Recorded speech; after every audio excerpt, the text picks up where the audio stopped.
Chers amis, je suis Monseigneur Marcel Danfous, évêque du diocèse de Sault-Sainte-Marie. Qui que vous soyez, où que vous soyez, bonne nouvelle pour vous. Dans notre Église diocésaine, il se vit de grandes choses dans des situations bien ordinaires.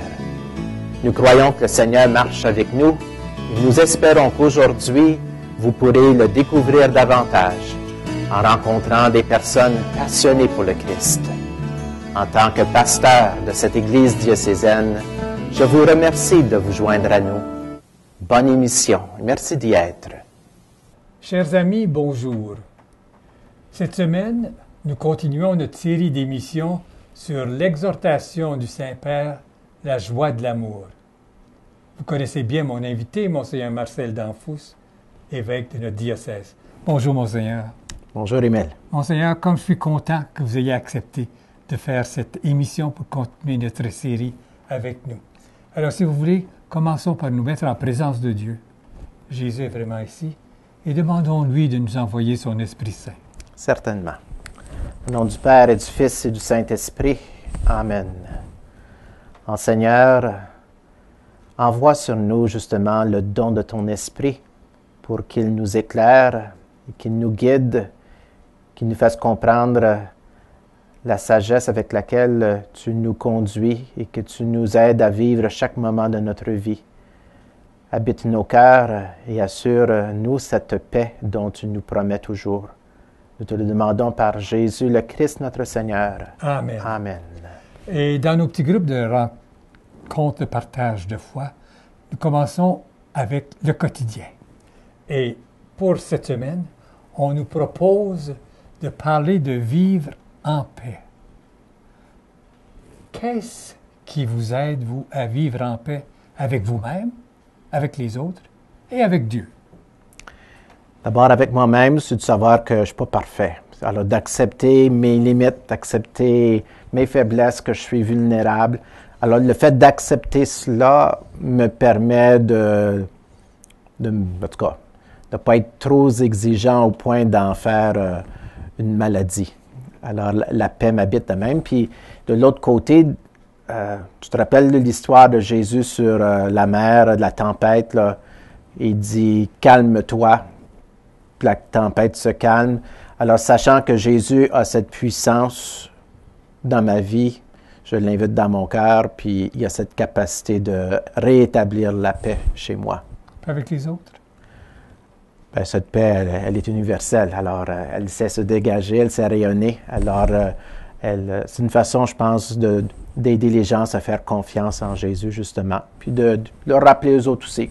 Tout le monde a ses limites, tout le monde a ses faiblesses. On a juste à s'accepter, à s'aimer soi-même comme on est. Et en paix avec Dieu. Bien, c'est là, Dieu, Jésus, c'est Jésus mon Dieu. Là. Alors, c'est lui qui a cette puissance de nous donner cette paix divine. Alors, merci beaucoup d'avoir partagé ça. Et parce que nous n'avons pas tellement de temps, je voudrais tout de suite entrer dans l'Évangile qu'on nous propose pour dimanche prochain. Vous voulez nous le lire? Alors, l'Évangile de Jésus-Christ selon saint Luc. Le pharisien et le publicain. Alors, Jésus dit une parabole pour certains hommes qui étaient convaincus d'être justes et qui méprisaient tous les autres. 2 hommes montèrent au temple pour prier. L'un était pharisien, l'autre publicain. Le pharisien se tenait là et priait en lui-même. « Mon Dieu, je te rends grâce, parce que je ne suis pas comme les autres hommes, voleur, injuste, adultère, ou encore comme ce publicain. Je jeûne 2 fois par semaine et je verse le 10e de tout ce que je gagne. » Le publicain, lui, se tenait à distance. Il n'osait même pas lever les yeux vers le ciel. Mais il se frappait la poitrine en disant « Mon Dieu, prends pitié du pécheur que je suis. » Quand ce dernier rentra chez lui, c'est lui, je vous le déclare, qui était devenu juste et non pas l'autre.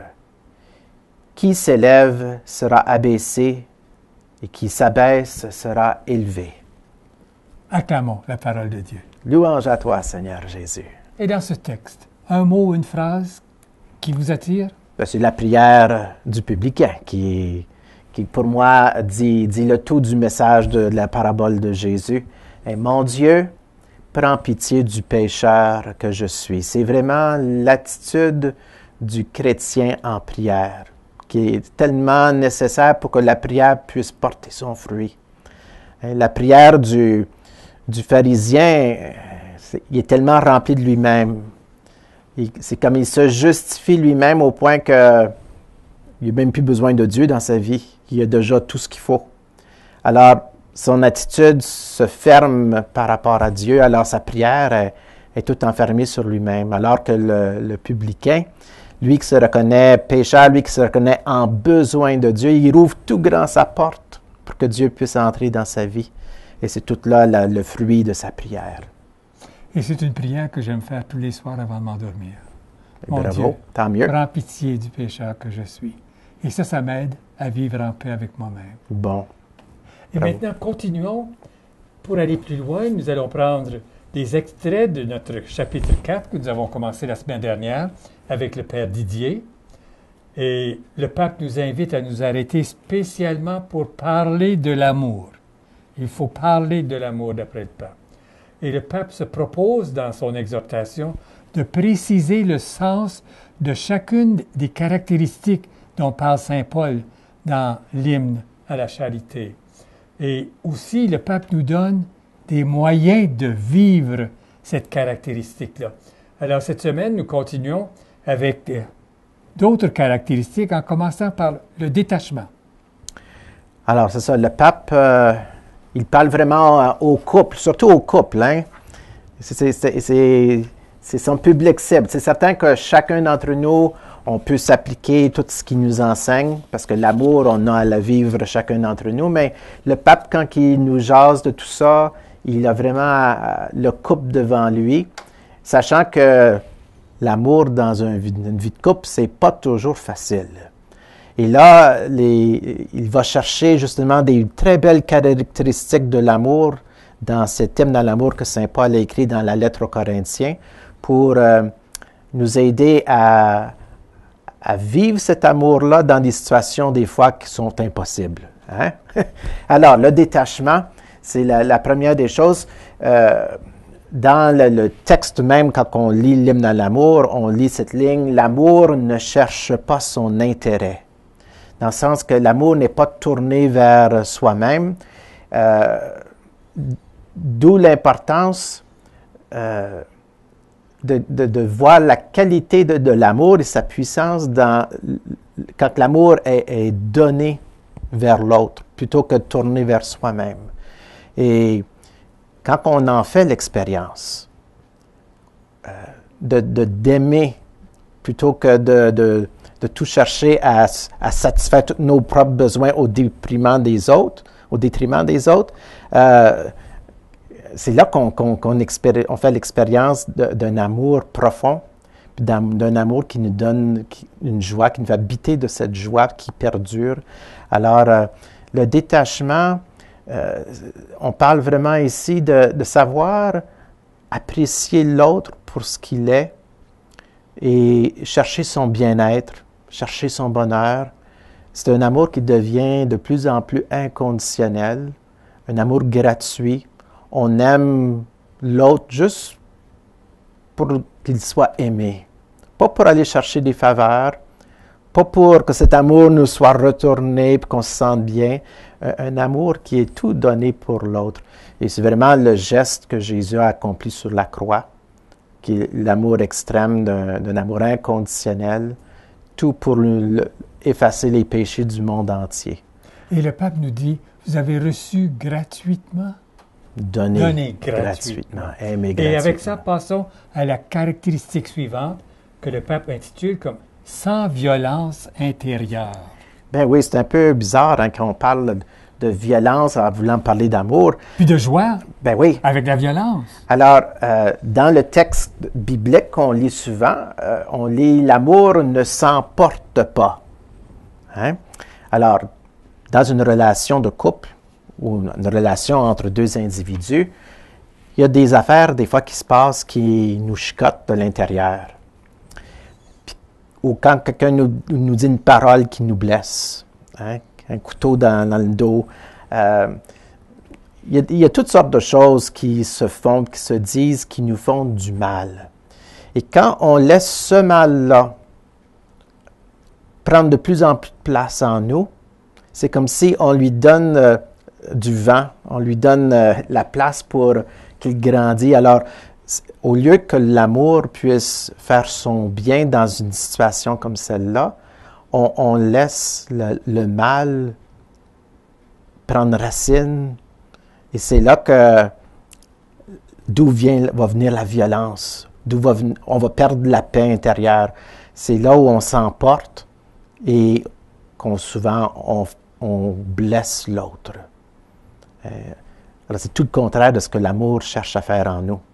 Alors l'amour vrai ne s'emporte pas. Elle ne fait pas violence à l'intérieur de nous-mêmes lorsqu'elle est bien vécue. Et quand vous parliez de cet amour qui est le bien, qui est le bon, ça me fait penser à une histoire d'un Amérindien avec son petit-fils. Puis le grand-papa dit au petit-fils, « Il y a le bon loup dans toi, puis le méchant loup. » Puis le petit-fils demande, « Lequel va gagner?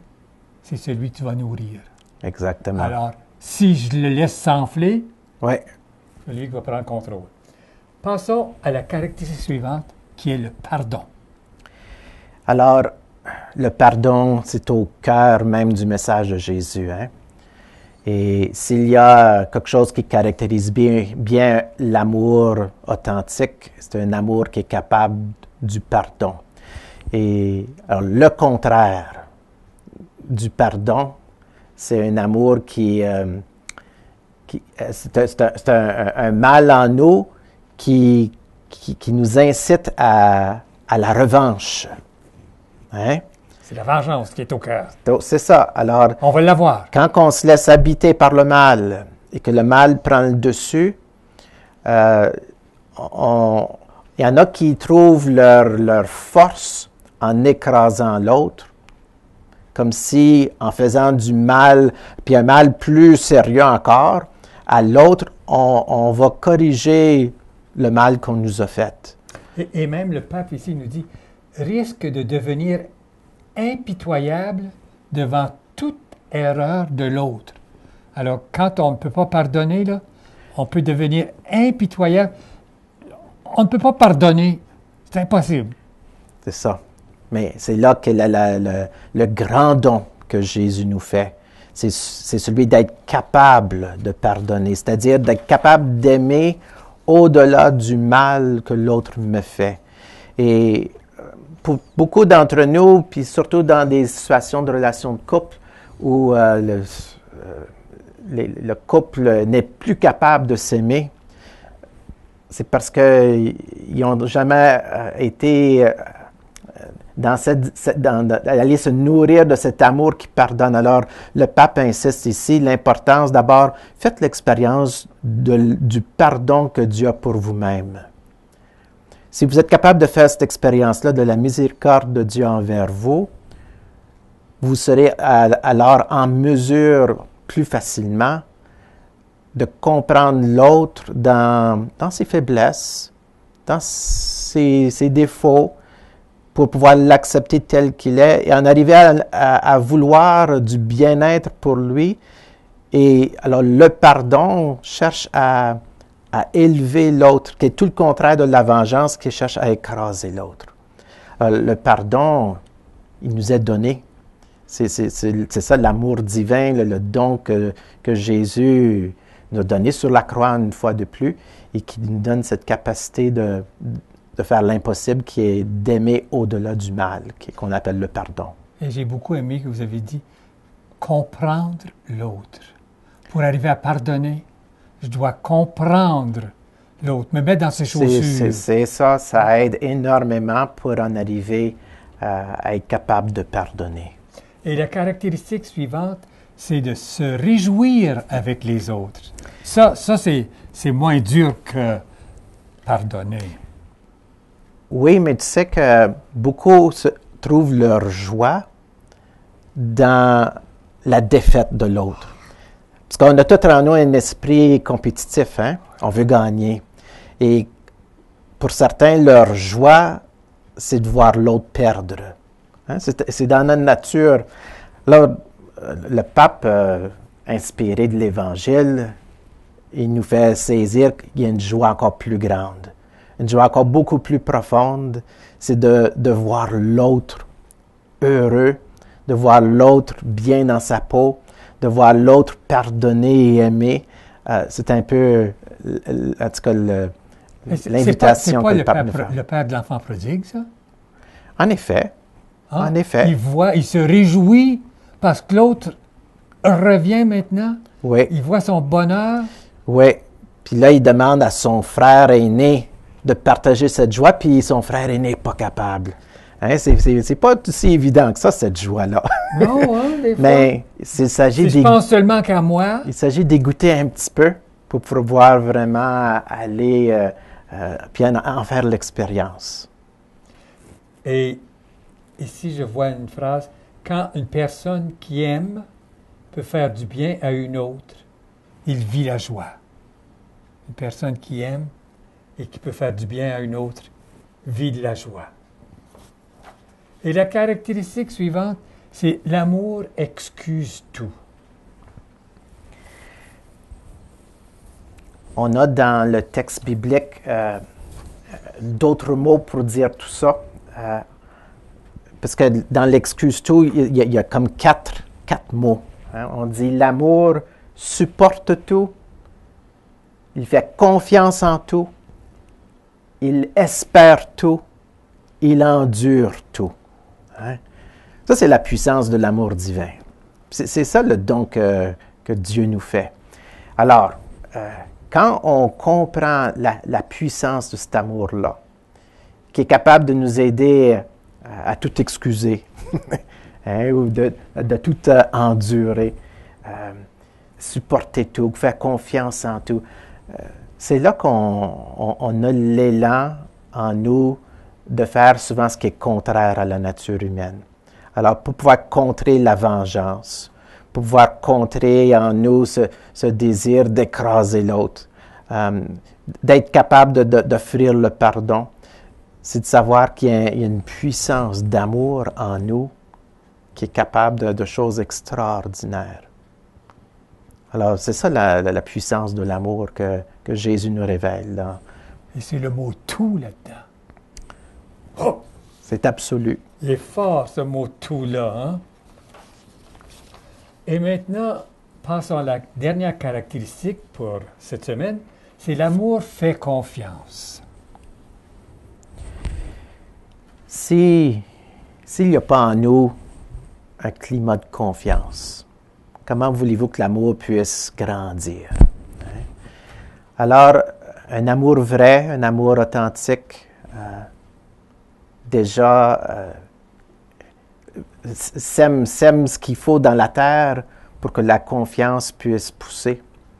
Et alors, quand on dit que l'amour fait confiance, ça nous permet de trouver en nous cet espace de pleine liberté. Pour l'autre.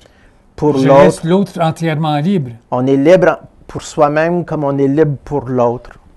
Et ça crée un climat de confiance qui permet aux deux personnes Et si on pense de aux grandir. enfants? Puis Si on pense aux enfants, alors là, si on leur fait confiance, ça s'applique à toute la famille à ce moment-là. Hein? Ça s'applique même d'un diocèse, hein? Absolument. Faire confiance. Oui, en effet, parce qu'il y a beaucoup de monde dans une grande famille comme celle-là, où on a à faire confiance. Oui. Oui. Surtout dans nos émissions, nous allons faire confiance aux jeunes aussi, hein? Oui, en effet. Il faut faire confiance aux jeunes, leur donner de la place, hein? Une confiance affectueuse et qui ne se méfie pas. Le pape nous dit ici, celui qui sait qu'on se méfie toujours de lui, qu'on le juge, préfère regarder ses secrets. Alors, il ne faut pas se méfier de l'autre. Il faut avoir une confiance affectueuse. Et maintenant, à la fin de nos rencontres, nous faisons toujours une réflexion personnelle pour nous engager à vivre davantage ce que nous venons de partager. et en pensant à l'importance de vivre en paix tous les jours, quelque chose que vous aimez faire? Moi, j'ai toujours été attiré à bâtir des relations de confiance, justement. Moi, ma force, c'est plus le un à un qu'avec des grandes foules. C'est ma nature humaine. Alors, l'importance de créer ce climat de confiance, d'où va régner la paix. Hein? Il n'y aura pas de paix si la confiance n'est pas là. Alors, il y en aura moins en tout cas. Ce qui fait que dans ma vie d'évêque, auprès de tous mes prêtres, des diacres, tous ceux avec qui je travaille dans la vie d'Église, tous ceux qu'on est appelés à servir et à annoncer l'Évangile, j'aime beaucoup apporter la paix même de Jésus dans leur vie en posant des gestes de confiance qui sont de nature humaine. Alors, des gestes très simples, très humains, de compassion, d'affection, qui touchent personnellement chaque cœur et qui, à la longue, peut leur donner l'expérience de la présence même de Jésus-Christ que je leur souhaite dans cette rencontre. Et moi, je pense à nos émissions de télévision. Il y a des personnes qui sont prêtes à m'aider. Est-ce que je suis prêt à leur faire confiance puis de leur laisser carte blanche?